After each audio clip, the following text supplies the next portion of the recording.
3 விழுக்காடு அருந்ததியர் சமூகத்திற்கு எடுத்து கொடுத்தவர் ஐயா கருணாநிதி. அவர்கள் கேட்டது தனி இட ஒதுக்கீடு, நீங்கள் கொடுத்தது எங்களுக்குள் இருந்து உள் ஒதுக்கீடு.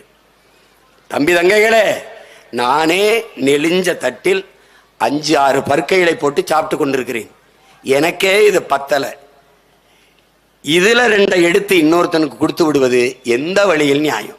பக்கத்துல ஒருத்தன் சட்டியா ஆக்கி பிரியாணி தின்று இருக்கும்போது நான் இத்தனின்னு ஒரு வேளை கஞ்சி நெளிஞ்ச தட்டில் போட்டு குடிச்சுக்கிட்டு இருக்கிறத எடுத்து இன்னொருத்தனுக்கு கொடுப்பதை எப்படி நீங்கள் சரியான பங்கீடாக பார்க்குறீங்க?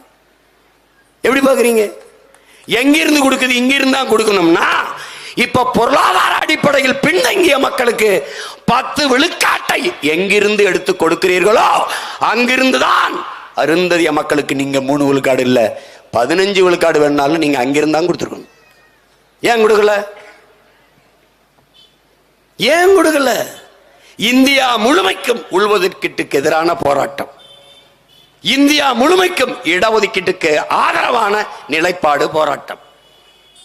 அருந்ததிய சொந்தங்களுக்கு நீங்கள் 3 கொடுங்கள், 6 கொடுங்கள், 10 கொடுங்கள், அவர்களுக்கான இடஒதுக்கீட்டை ஏற்கிறோம், இடப்பங்கீட்டை ஏற்கிறோம். அவர்கள் உரிமைக்காக நாங்கள் உயிரை கொடுத்தேனும் போராடி பெற்றுக் கொடுக்க அவர்கள் உடன் நிற்கிறோம். ஆனால் எங்களுக்குள் இருந்து எடுத்துக் கொடுப்பதை ஏற்க முடியாது. ஏனென்றால் நாங்களே பாதிக்கப்பட்டவர்கள். நீங்கள் அப்படி கொடுத்த நீங்கள் காலங்காலமாக ஒடுக்கப்பட்டு தாழ்த்தப்பட்டு வீழ்த்தப்பட்டிருக்க மக்களுக்கான உரிமையை கொடுக்க நினைத்த நீங்கள் பிசி எம்பிசி கோட்டாவில் இருந்து கொடுத்திருக்க முடியுமா? பதில் இருக்கா? முடியுமா? இந்த நாட்டில் ஏற்படுகிற கலவரத்தை கட்டுப்படுத்தியிருக்க முடியுமா? கொடுத்திருந்தால் நீங்கள் மறுபடியும் ஆட்சி அதிகாரத்திற்கு வந்திருக்க முடியுமா?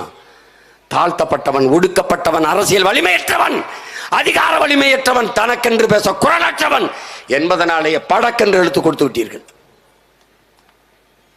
என்ன என்ன மனச்சான்று உள்ளவர்கள் சிந்தித்து பாருங்கள். இட ஒதுக்கீடு தான் அண்ணனே சொல்லியிருக்காரு. இந்த பாருங்க, இட ஒதுக்கீடு தான் நாங்கள் கேட்டோம். ஆனால் ஐயா கருணாநிதி தான் உள்ஒதுக்கீடு கொடுத்தார். பின்னாடி அவர் சொல்றாரு, ஐயா கருணாநிதி அவர்கள் உடல் நலிவுற்று நலமில்லாமல் போய் மருத்துவமனையில் படுத்து விட்ட பிறகு ஸ்டாலின் அவர்கள் தான் சட்ட முன்வரவை சட்டசபைக்குள் கொண்டு வந்தார், எதிர்ப்பில்லாமல் சட்டம் நிறைவேறியது என்று.